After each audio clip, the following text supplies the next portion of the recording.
Good afternoon, everyone. I hope you're having a wonderful day.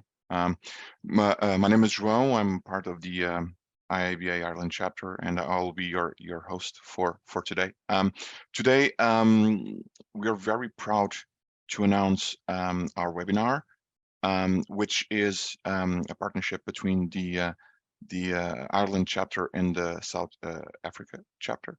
It's no coincidence that the speaker here today is from the South Africa chapter, but we will give you more details in the upcoming minutes. Today is the topic of today is the cost of solving the wrong problem. Just a little bit of housekeeping rules. I will start by introducing the speaker. We will have the presentation itself, and at the end of the session, we will have 5-10 minutes, as usual in 1 hour sessions, 5-10 minutes for any questions that you might have. A little bit more details on our speaker.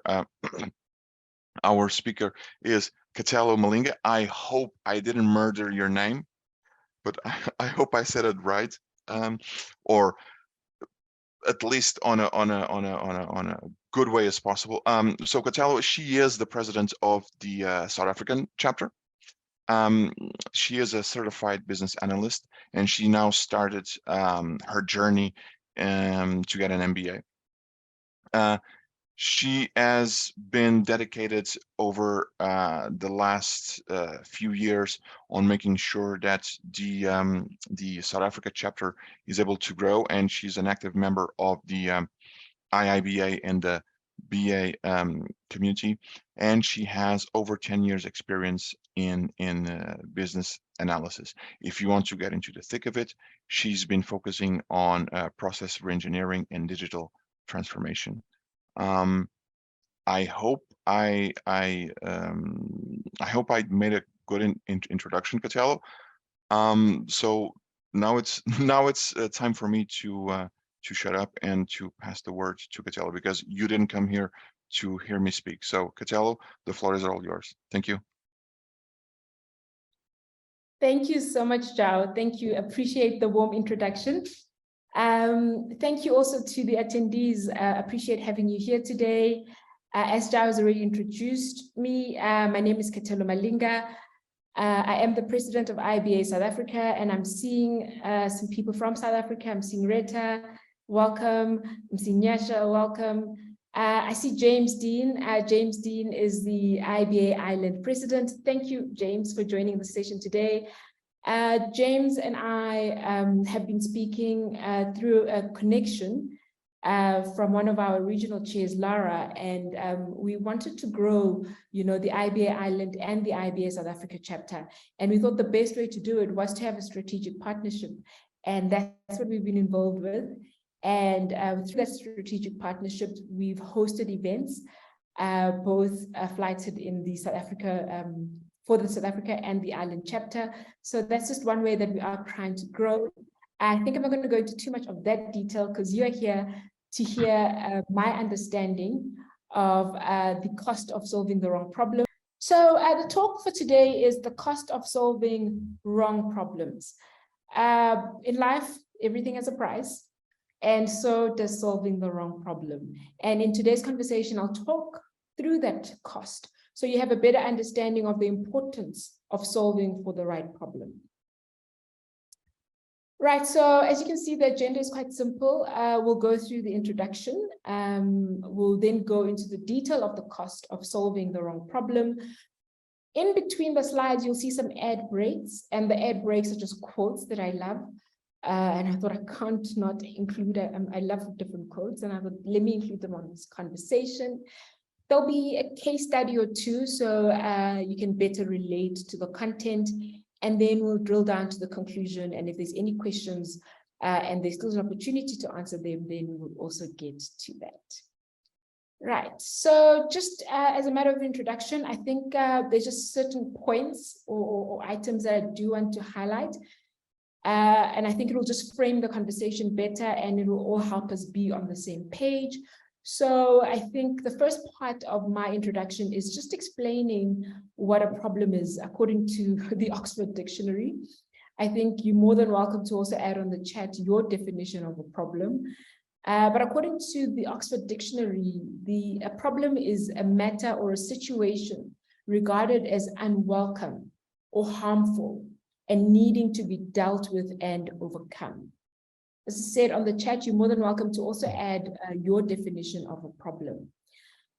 What is the problem with problems, especially from an organization point of view? So the problem from an organization point of view is that a lot of organizations are not proficient, are not good at articulating their problems, and then also identifying which ones are critical to their strategies. So you get plastic problems and glass problems. Plastic problems are those that you can live with, and then glass problems are if this thing breaks, the whole world will end. So companies need to be able to articulate the two, and that's what they struggle with. And I'm hoping my talk will also assist in better understanding and better articulating problems. Another point that I think is important that needs to be highlighted in this talk, just to frame the conversation, is that problems are cyclical. Problems are dynamic and problems are interconnected.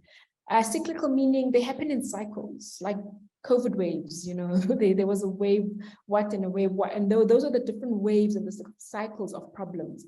They're also dynamic. So by that, dynamic in this sense means that if you add another element or another object to this problem, you could be creating a worse problem.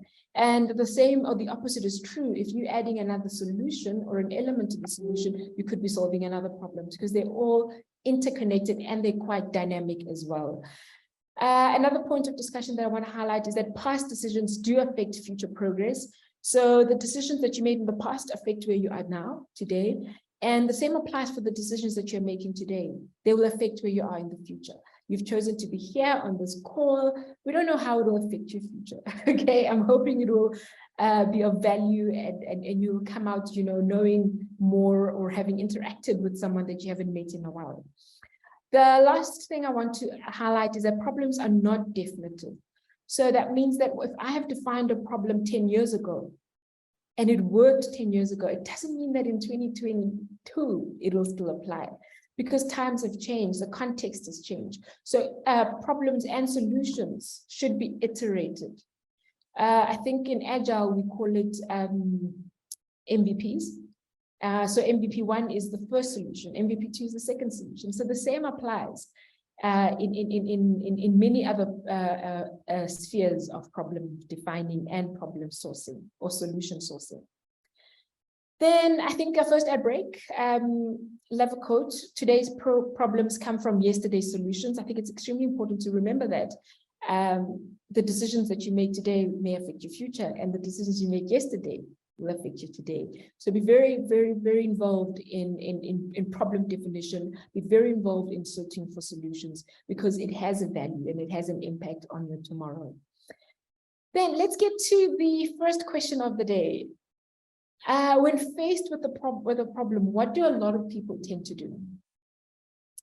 According to this depiction, they just get on a spaceship and aim for the moon, right? That's according to this depiction. But in reality, I think we know that that is not 100% what happens when there are problems. What tends to happen when there are problems is that people tend to jump into solution mode. And that's what tends to happen a lot of times, because A, we're under pressure, B, we want to impress, 3, we just want to move from the problem, because problems are uncomfortable. You want to move past the problem and move straight into the solution, right? So that's what people tend to do when they're faced with problems. And now there is a problem though with jumping into solution mode. And I'll highlight just a few in this conversation. So the first problem with jumping straight into solution mode is that solution mode is riddled with assumptions, because you haven't taken the time to fully understand the problem in detail. Solution mode is also limited or has limited understanding of constraints and dependencies, because you haven't taken the time to fully understand the constraints and the dependencies of the problem and the solution that is being recommended or to be implemented. The other problem with jumping into solution mode is bias. What do I mean by bias? So you've got cognitive biases like confirmation bias or availability bias. What is confirmation bias?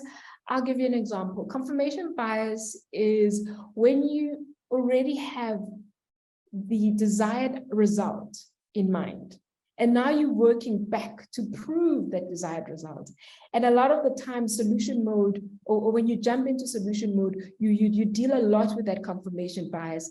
And now your ego is in the way, and you have to ensure that that solution that you recommended is followed through because of confirmation bias, which means now you're working back to sort for that solution and not necessarily to solve for the problem. The other bias that's involved is availability bias. What is availability bias? Availability bias is just a remembrance. It's the available information that you have on hand at that particular point in time. So at this point in time, I remember I worked on this solution at the previous organization I worked at, and I worked on this problem at the previous organization, and this was the solution we recommended. Therefore, this is the solution I'm recommending again, because that's the information that I have available at the time. So I'm not looking at the universe. I'm not looking at the universe for alternative solutions. I'm looking at my mind and what I know, and that can also limit. Then the other one is not understanding the depth and the breadth of the context. And as I said in a previous conversation, that problems are cyclical. They happen in cycles. Problems are interconnected, and problems are quite they're quite detailed, and you have to go into different understanding of the problem. So you have to go into the depth and the breadth of the context before you can jump into solution mode. The other problem with solution mode is ego, or should I say it lacks humility. Where there's ego, tends to be very limited humility. So when you jump into solution mode, your ego tends to get in the way. You kind of want this to be right because you don't want to be proven wrong.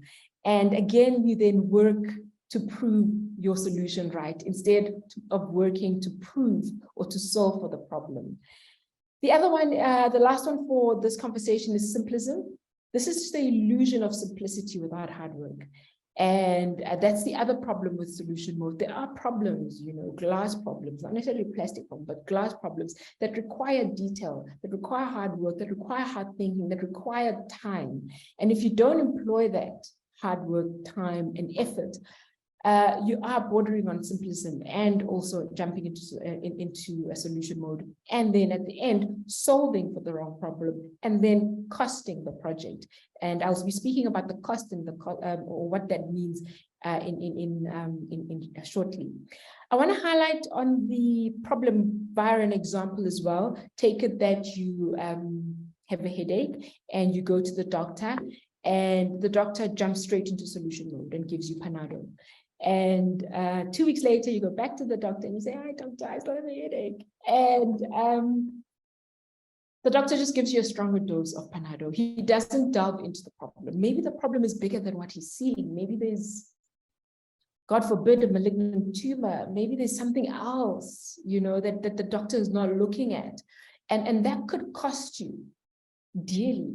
It could cost you quality of life and even cost you your life at the end of the day. So solving the wrong problems or jumping into solution mode is extremely, extremely dangerous. So if you're working at an organization as a business analyst, as a practitioner, as the go-to person, as the solution finder, if you're jumping into solution mode, do recognize and accept that you could be doing more damage than you are doing good, and also delaying the right solution to be solved. Then another quote, just another ad break. Nobody has a monopoly on good ideas.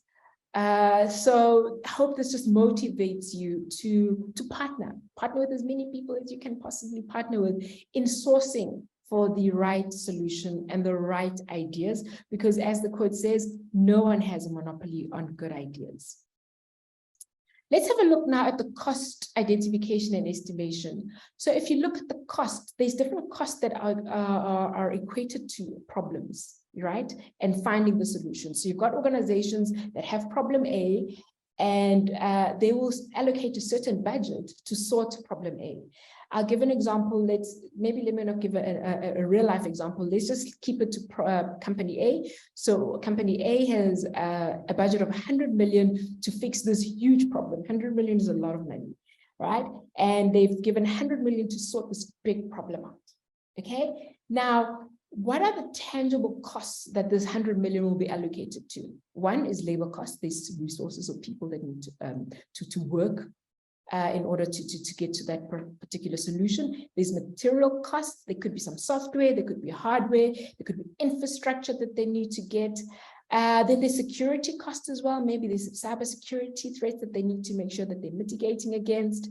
There could be legal costs that they need to consider. There's travel costs.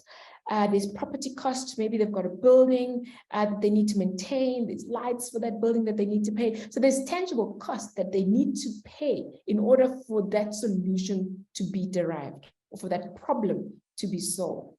Part and parcel of intangible cost, and this is, I highlight this very much, I highlight this cost more on solving the wrong problem. So when you're solving the wrong problem, you tend to face these intangible, unquantifiable costs. If you're solving for the wrong problem, a lot of the times your gut will tell you that what I'm working on right now, it's not landing, it's not hitting, you know, the right angles. And what that will mean is that there'll be a loss of morale. There'll be a loss of enthusiasm. There'll be a loss of inspiration and passion from the labor or the resources that you have on board. And that's a cost. There's a cost to it. Energy is currency. So when you lose that currency, there's a cost. The next one is the loss of future potential revenue, or what we call opportunity cost. So when you are not solving for the right problem, the chances of you getting future customers is slim, because you're not solving for their problem. So now you're losing future potential revenue. Before we even get to the future, then there's loss of current customers, because the current customers are waiting for the right solution to serve their particular needs. And if they're not getting it, they will move to another supplier, they will move to another client, they will move to another shop. So you must always make sure that you are servicing or solving the right problems so you can keep or retain your current customers and attract new ones. Because word of mouth is big, or word of mouth is big in corporations. People talk. And if they sell you well, then you know that you've got potential future revenue. The other problem is technical debt. Technical debt, or in some cases, rework. So technical debt is you bought the software, but it's not solving the right problem. Now you have to write it off, and that's technical debt. Rework is you bought this particular software or solution, but it's not meeting the requirement 100%. Now you've got to rework it in order, or customize it in order for it to meet the requirements. That as well is a cost to the organization. And the last cost is the cost of time. And it's irrecoverable time that you cannot get back or gain back. If you're looking at a market, it's highly competitive, and you've got, you know, other bidders or other organizations who want what you want. Okay, they want to win just the way you want to win. So when you solve for the wrong problem, you're delaying the right solution and costing the organization time. Right? So it's extremely important for you to understand fully the problem that you're solving for it correctly, so you don't lose out on time. If you look at the bottom, you'll see that I've just put a mini table that just shows you an example of how much could potentially be lost, or the cost of solving for the wrong problem. So if you look at the example, we looked at the financial cost of this company. Company A has problem this big, and they've said this problem needs to be solved, and they've put a budget of 100 million for the problem, and the budget has been used up. For that budget of 100 million, they expected a return on that investment of 15%, right? They were not doing this just for fun. They expected a return. And what happened? They solved for the wrong problem, right? So what does that mean? What's the cost to solving for the wrong problem? Now, the problem with that is the actual ROI, the actual return on investment, is now minus 100%. They were aiming for it to be at 100%, but they solved the wrong problem. They went the wrong way. They went the opposite direction. They were trying to get to Cape Town and they went all the way to some other place. And now they are at a minus 100% return on investment. The opportunity cost is now at minus 15%. Remember, we had spoken about the expected return on investment of 15%, right? Which is about 15 million. They did not realize that because they solved the wrong problem. So the opportunity cost is now sitting at minus 15%. And if you look at the total cost now, the total cost of solving the wrong problem in this case is now sitting at 115%. That's quite a huge number. So they've lost about, in Rand value, 115 million Rand. That's how much they've lost. So it's minus 115 million Rand. So solving the wrong problem sets you so far back that you end up at a minus, which is quite unfortunate. And at this minus, or at this total cost of solving the wrong problem, I haven't even added the intangible cost. If I had to add the intangible cost of loss of morale, loss of energy, and I did say energy is currency, loss of morale and energy, and loss of future potential revenue, loss of current customers, the technical debt, the loss of irrecoverable time. If I had to quantify that and I'd say maybe at 40 million, you'd then be looking at the 115 million of the tangible cost plus that 40 million of the intangible cost. So now you're sitting at minus 150 million. And that's the total cost of solving for the wrong problem. You can copy this table and use it also in your own organization to see the total cost of solving for the wrong problem. It costs you way more to solve for the wrong problem than to wait and solve for the right one. Right, let's just talk some headlines, and I think the headlines will help, introduce the case studies that I want to discuss for today. So some headlines. The first one from a South African company, Eskom is battling to avoid a total collapse of its grid. Actually asking for some people on the call, what is Eskom? So Eskom is our power utility or our electricity provider in South Africa. And at the moment, we are being load shed. What is load shedding, for those who don't know? It's when we kind of share the capacity of electricity that we have. The capacity that we have is not enough for the people. So we have to share it, which means that there's certain intervals where you don't have electricity at all. This is a true story. Okay, it's not a joke. How often do we sometimes go without electricity in South Africa? It depends on the stage. Sometimes it could be 4.5 hours. Sometimes it could be less. Sometimes it could be more, depending on the stage of electricity or the stage of load shedding that you're at.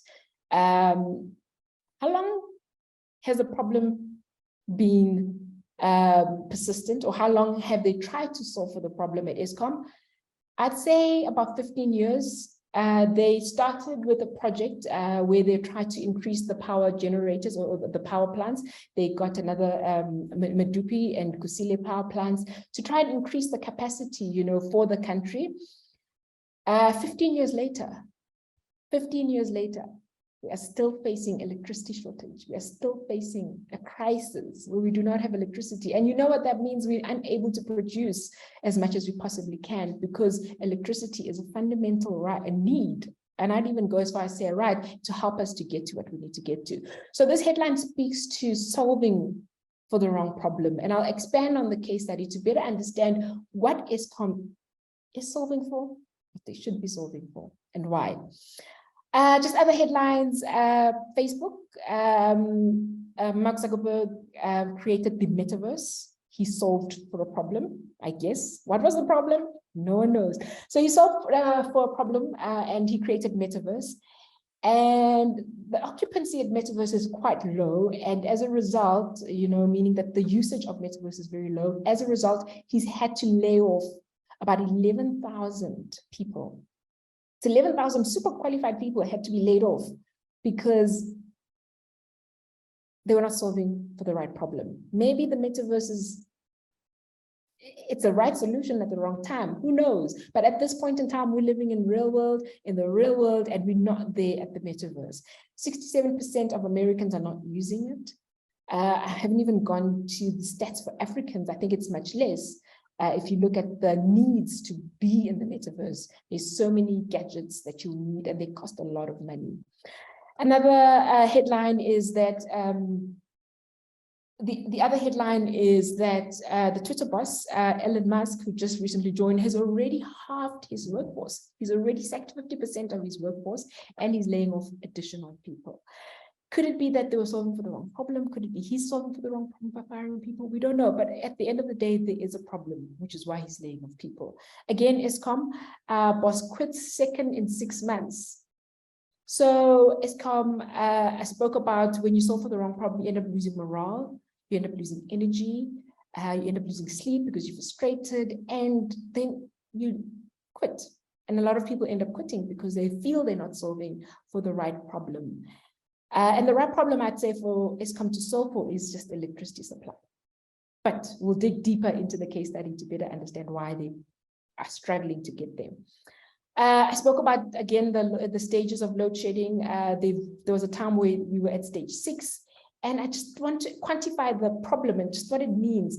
So when you don't have electricity, imagine you're at the hospital and you're on life support, and there's no electricity for 4 to 6 hours, let's say. That's life-threatening. That's life-threatening. So this is a huge problem, and we've had the problem for 15 years. So you can just imagine the threats to people's lives due to not solving for this problem. Another headline, Jeff Bezos is sending his girlfriend to space as Amazon plans to lay off 10,000 workers. So he's solving for a problem, taking his girlfriend to space, but laying off 10,000 people. So you kind of wonder, you know, what's more important in his sphere of problems. Then let's move more to the actual cases so we can actually dig deeper into it. Just to note, these 2 examples are just based on the most recent news, and by no means am I targeting anyone on the call. And if anyone does feel offended, I'd like to apologize in advance if you do work for any of these entities. It's just the 2 that stood out due to the recent headlines. So if you look at Eskom, we spoke about the problem that they should be solving for, which is electricity supply. And they've been trying to solve for it for 15 years. But if we dig deeper, could there be other problems at Eskom that we don't know of, or that we do know? Like, for instance, the leadership and management. Could there be issues there? We don't know. Could there be a skill set issue? You know, so in order to solve for the electricity supply, there's certain skills that they need to have, and maybe they don't have them. Okay, could it be a culture issue? Could they have a culture of complacency? Could they be comfortable with the way things are? Because they've been like that for 15 years, and they no longer have the urgency to solve for them. Could it really be a capacity constraint issue? Could it be a maintenance issue? Could they be now more focused on cleaner forms of energy, solar, wind, nuclear, and many others, and now they've forgotten to maintain what they actually have? We don't know. Could it be corruption? Could it be sabotage? Could it be theft of power cables and many other things? We don't know. Could there be an issue with the operating model that they need to change? I think they've got an operating model that runs through distribution and 2 other legs, or 2 other aspects. Could that be the case? Should they consider privatizing part of those operations? We don't know. Could the population of South Africa be way too? Could we have too many people and too little electricity? So these are just questions to trigger. I don't have the exact answers for this conversation, but I just wanted to trigger the type of questions you need to have when you're actually trying to solve for a problem. Because if you look at it at face value, at just electricity supply, it sounds like an easy problem, especially if you know what to do. But if you move into the sabotage that we have heard is happening, that's another problem that just adds complexity to finding the solution. If you look at the culture, maybe that's another problem that adds the complexity. So there's so many problems that add complexity to solving for the right problem. So you need to really dig deep into it, because if you solve for, if you're trying to solve for electricity supply and you find hurdles like these others and you don't solve for them, you'll never get to the electricity supply. So all of these work together. At the end of the day, though, we do know that Eskom has lost or continues to lose about 40 billion not million, billion, 40 billion rand. It's a lot of money. That's what they're losing every year. And this was, this particular number was in the financial year 2021 and 2020. And we're looking for the numbers for 2022. And I'll tell you now, we already know that it's also going to be at a loss. Let's then move to the next case study, which is Meta, the metaverse. I don't know if anyone has been to the metaverse or any other virtual reality world. What is the problem? If you ask yourself, what is this problem that Mark Zuckerberg is solving for by sending us to the metaverse? You know, are there too many people in the real world that he thought, you know what, he's tired of people, he wants to move away and move into another world where he's going to be fewer people? We don't really know what the reason or what the problem that he was trying to solve for, but we do know that whatever it is, people are not seeing the need for it. And he's highlighted that the metaverse was for decentralizing and democrating a form of internet. So it's a decentralized form of internet where everyone, you know, has power and authority to do as they wish on that particular platform, provided they follow the right rules, obviously. The other thing is, could he have just been creating the next big thing just for the sake of creating the next big thing? Could that have been something he was doing, and not necessarily to solve a problem? Because when you create a solution, it must solve a problem. Fixing something that's not broken is not a good idea. Adding technology to something that's not broken is not a good idea. There must be a problem or a need that particular solution solves. And the fact that the residency or the occupancy in the metaverse is so low means that people don't have a problem that the metaverse will solve for. If you look at the stats, there's about 68% of Americans who feel uninterested. They just don't see the point in Mark Zuckerberg's meta vision, and they're not going there. And as I said, from an Africa perspective, I think that's even higher. Let's look at the cost now of solving for this problem that doesn't exist. If you look at it, there's about 700 billion rand of their market value that plunged. So they've lost 700 billion rand of their market value. They've lost 250 billion rand post the release of the metaverse. This is how much money they've lost, which means even people who were there and enjoying Facebook were so uninterested that they were so uninterested with the new solution that they even left Facebook altogether. And at the end of the day, they lost 9.4 billion in the metaverse related losses. That's a lot of money that they've lost trying to create this solution, trying to create this platform that people are not using. So it's quite unfortunate. And it's testament of the previous slide. So when you solve the wrong problem, you're going to end up in the minuses. It's guaranteed. You're going to lose money for that organization. And not only that, you might end up, if it's an organization, that organization might end up being liquidated. You know, that individual might end up being sequestrated or in debt review, or many other issues that come with solving the wrong problem. There's a high cost to it. So it's extremely important to ensure you solve for the right problem.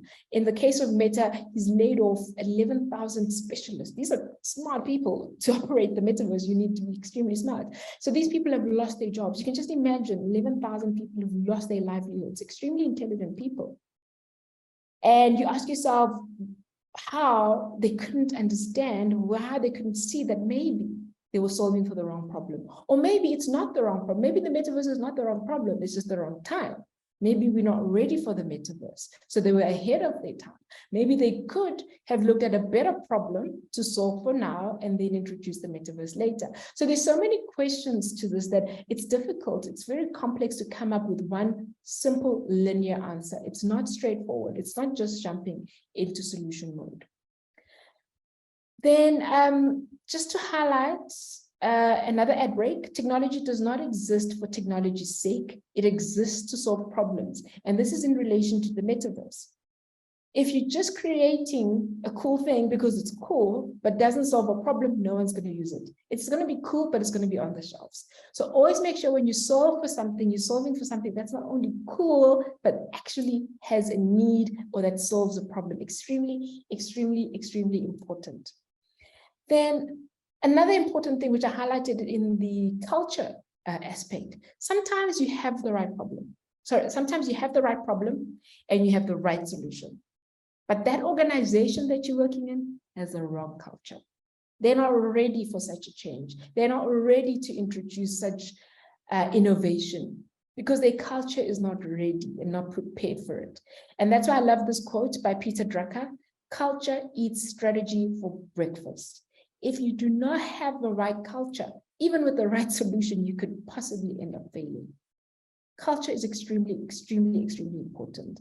And maybe the culture would require some cognitive approach, some behavioral change, sometimes even therapy for the team to better understand and embrace whatever solution that's coming on board, change management, many other things to help them better understand the solution that you're proposing. So always, when you analyze the problem, also understand the culture. It's extremely important.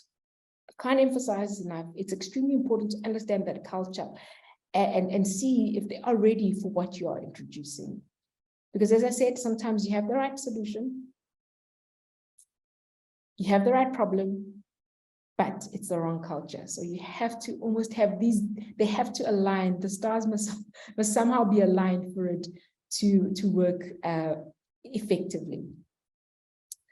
Now let's go to a framework that I'd like to introduce to help you in your endeavor to finding and solving for the right problem.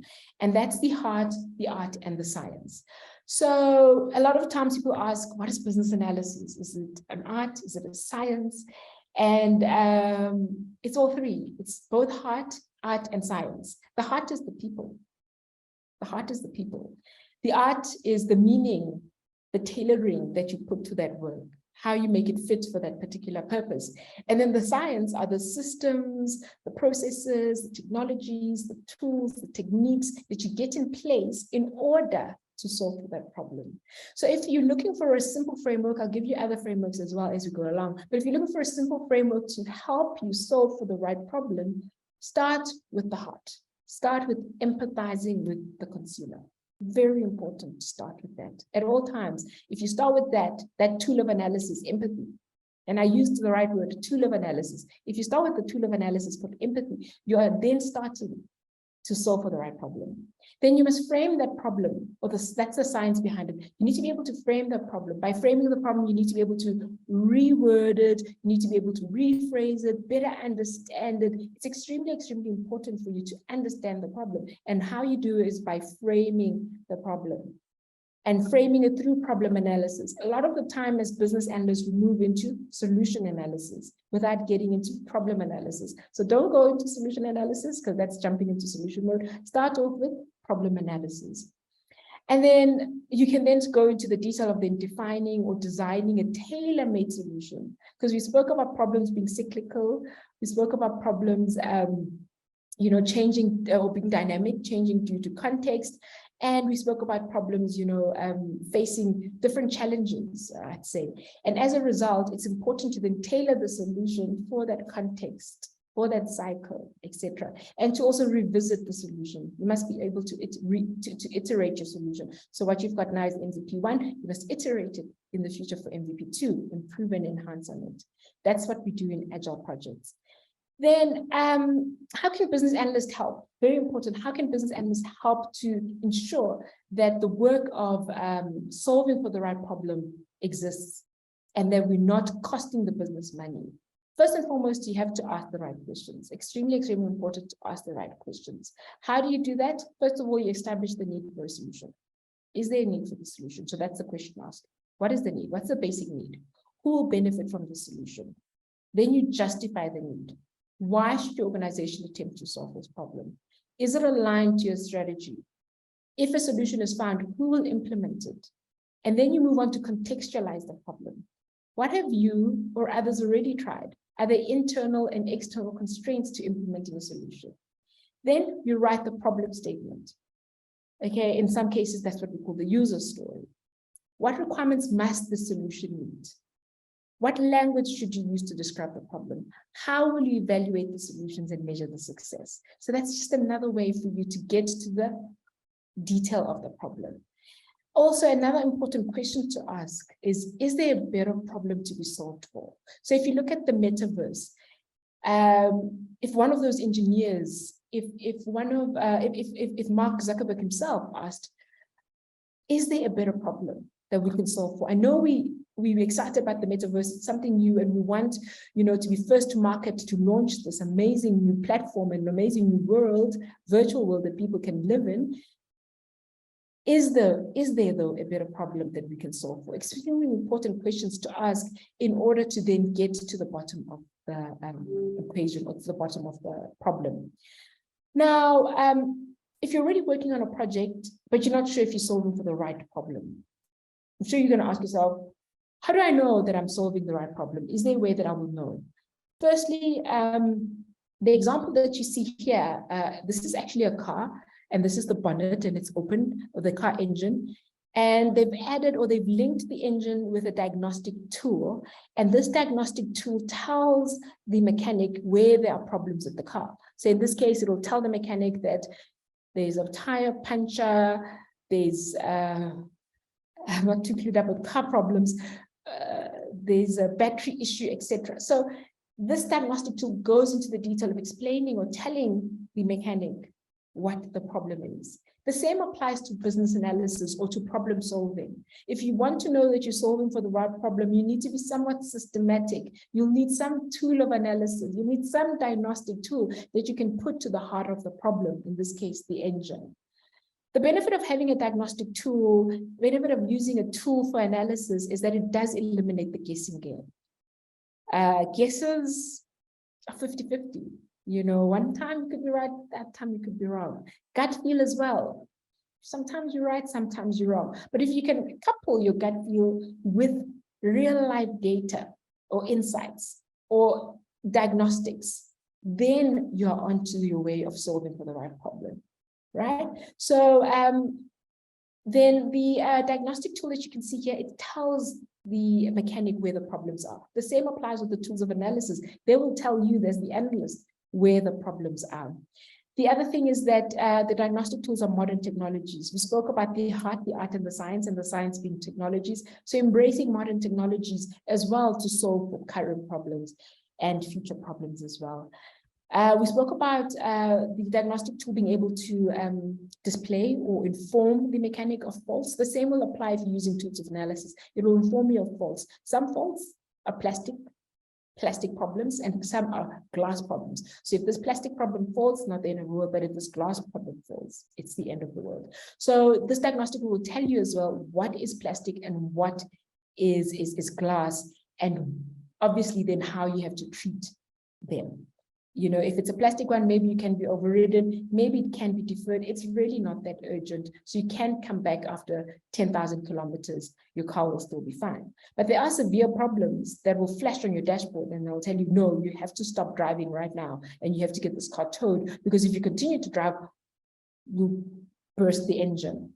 So that's what diagnostic tools help you do. And the same applies with tools of analysis that need to be employed when you are solving for the right problem. The tools of analysis that we spoke for, I think there was the first portion where I spoke about the high-level framework of heart, art, and science. Then there's others, which are your pestle analysis, which looks at your political and technological, your legal, and many other frameworks that you need to consider when solving for problem. You've got your SWOT analysis, your strengths, your weaknesses, your opportunities, threats, your most, your 5 whys, why, your pest analysis. There's so many different tools that you can employ as your diagnostic tools. So don't go into the guessing game or jumping into the solution mode. Try employ some systematic tool in order to get to the problem. There are many others that I've not listed on this presentation, but the IBA has a whole, it's the body of knowledge. There's a whole body of knowledge with many different tools, many different techniques that you can employ. A beautiful break now, and we add another ad break, and this one is a quote by Albert Einstein. And it goes, if I were given 1 hour to save the planet, I would spend 59 minutes defining the problem and 1 minute resolving it. This just means that taking time to understand the problem means that you will reduce the time required to solve it. That's all it means. If you don't take the time to understand the problem, you're increasing the time to solve it. But if you take the time to understand the problem, then you're reducing the time to solve it. Another quote, another break, problems are not solved by people, but problems are solved by people, not technologies. So throwing a technology to a problem won't necessarily solve it. Throwing a new feature to a problem won't necessarily solve it. Buying a new product won't necessarily solve it. Buying a new, if you're addicted to shopping and buying a new a shoe, that may not necessarily solve the problem that you're facing. Problems need to be solved by people, and the people need to be involved daily and intricately into solving for the problems. We're nearing the end now, and I just wanted to highlight that when you solve the wrong problem or the right problem using the right diagnostic tools, you actually become the go-to person. People look to you. People want to go to you. You build trust. So these are the benefits of solving for the right problem. You build trust, and you are what we call the trusted advisor. You create value.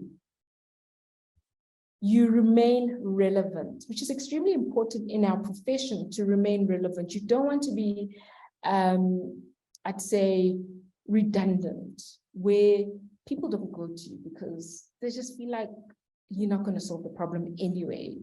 All you're going to do is listen to it and leave it at that. They want you to solve the problem, and that means you'll remain relevant.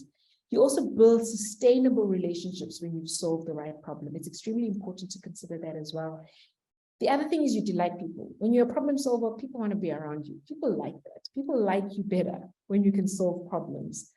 And then you guide people through your problems. So if you have a good understanding of this methodology, of this framework of actually solving the right problems, you can also guide people through their problems and inform them that this is a plastic problem, this is a glass problem, so let's focus on the glass problem, so you can prioritize it for them. And then you qualify to be called a problem solver, and then you qualify to be called a thought leader when you're actually solving for the right problems. So in conclusion, I think it's very, very important that when you solve for a problem, you think about the problem before the action. Take the time to think. Employ some intelligence to it, some focus to it. It's extremely important to do that. The other thing, as I said earlier, is throwing technology, a new feature or a solution to the wrong problem won't solve it. So you have to make sure that you're using those frameworks, those diagnostic tools to solve for the right problem before you throw technology to it, because then you're costing the project value, you're costing the project money. And we spoke about in the previous slides, the cost of solving the wrong problem, and it always ends you up in the minuses. And in some cases, especially the health-related issues, it could be quite fatal. Understanding the problem before solution goes back again to taking the time before jumping into solution mode.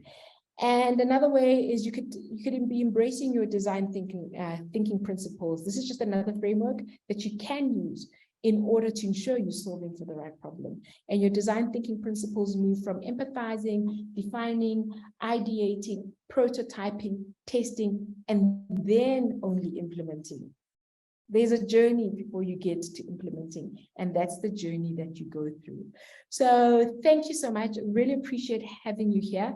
I am open to taking questions. I know we've got about 10 minutes. So Zhao, I'm going to stop sharing and allow for questions. Thank you so much. That was a very, very interesting session. I saw a lot of comments. There's a lot of comments on the webinar chat. A lot of people, I want to say everyone is agreeing with you, Khethelo.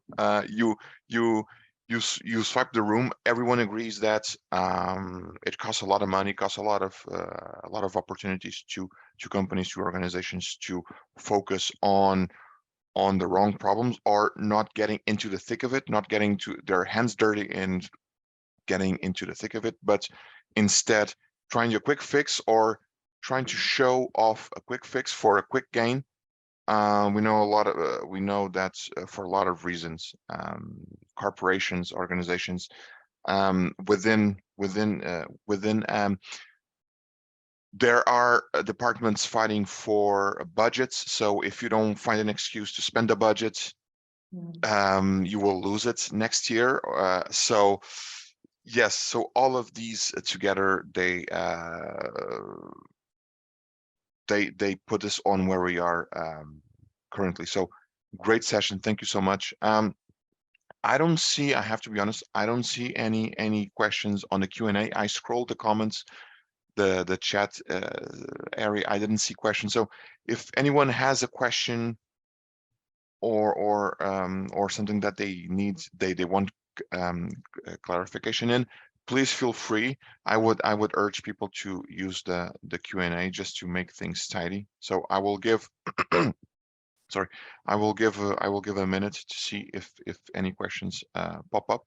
But as I was saying, a very interesting session, specifically because, Khethelo, if I may add personally, you gave examples, you give practical examples that everyone can relate to. You use companies that we're all aware, for better or worse, we're all aware that they exist. We're all aware of the macroeconomics. So it was really good to have that practical example instead of just talking about theory. So thank you for that. Oh, there seems to be a question in the Q&A. So Khethelo, as a business analyst, sorry, I'm reading this for the first time. Option A: do you wait until you are asked to do proper analysis, problem solving analysis, or do you start doing it even if you weren't asked to? So as a business analyst, I think, firstly, very good question, very good question. So I think as a business analyst, there was a slide where I spoke to you being, the go-to person, creating value, remaining relevant, delighting people, being a thought leader, being a problem solver. I spoke to that, and that means that you have to be proactive. You have to go, you have to do things that you're not always asked to do. That means you're going the extra mile. You're not waiting to be given instructions. You are driving the actual solution. And in order for you to drive the solution, you need to, as your question asked, you need to understand the problem. And you don't need to wait for someone to tell you to understand the problem. Your gut needs to tell you that I need to understand this before I solve for it. Before I get into the solution mode, before I get into the solution analysis, I need to understand the problem. But communication is extremely important. So while you're going through that journey, speak to your team, speak to your product owners and inform them that I'm actually busy with the problem analysis. I'm busy trying to understand if really this is the problem to be solving for. If we do have a better problem that we could rather be focused on instead of this one. But very important that as a business analyst, you are proactive. Don't wait for anybody. You are a leader. I think a very important item or aspect of business analysis is your leadership attribute, which means that as a leader, you're driving things. You're not sitting as a passenger. You are the driver. And that also goes to something that I did think of. And I think that in many organizations, there's a question on business analysis. Is it in business? Is it in IT? Is it strategic? Is it operational? And I think a lot of the times, if you look at business analysis, I would say business analysis is quite strategic. A lot of the times I remember when I tell people that I'm a business analyst and they own businesses, the first thing they ask me is, oh, great, you can analyze my business.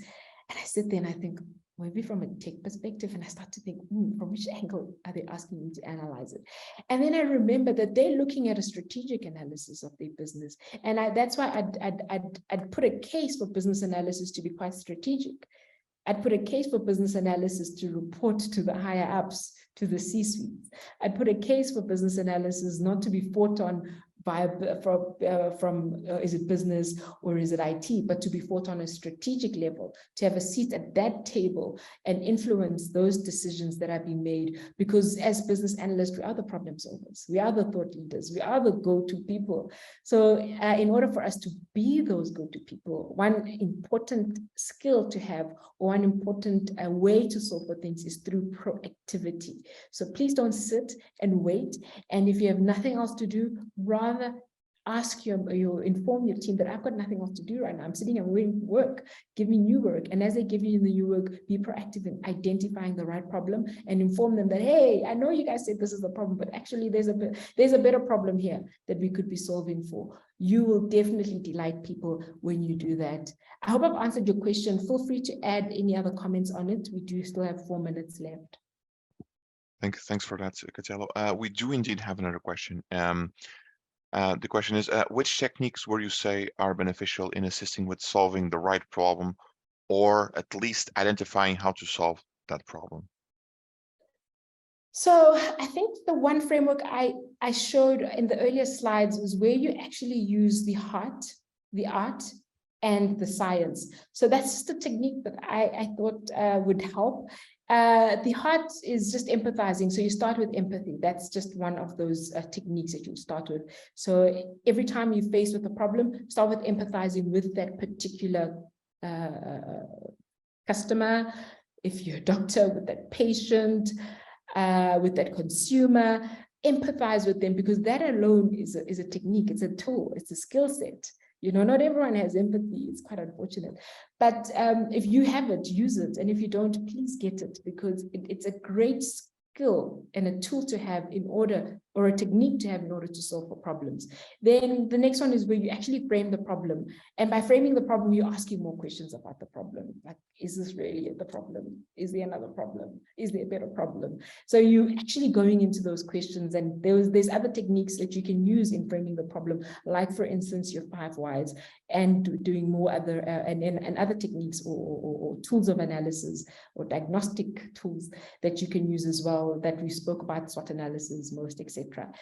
And then the other or the last aspect of the heart, art, and science framework is then designing a tailored solution. Because as I shared earlier, problems are cyclical, problems are dynamic. So that means that I may be facing the problem, but in a different way. So you have to tailor it to me. So it's very important to understand the art, and that's an art, that's some finessing, that's some understanding, you know, of the person that is going to be consuming that, and trying to cater that solution to them. So if I could just help you with one, it will be the heart, the art, and the science. But as I said, there are many, many others. The BA BOK, or the business analysis body of knowledge, has many, many other tools, many other techniques that you can use in defining the problems, like for instance, brainstorming sessions, running surveys. It's a whole lot. I just thought of the one for now. Thank you so much for that, Khethelo.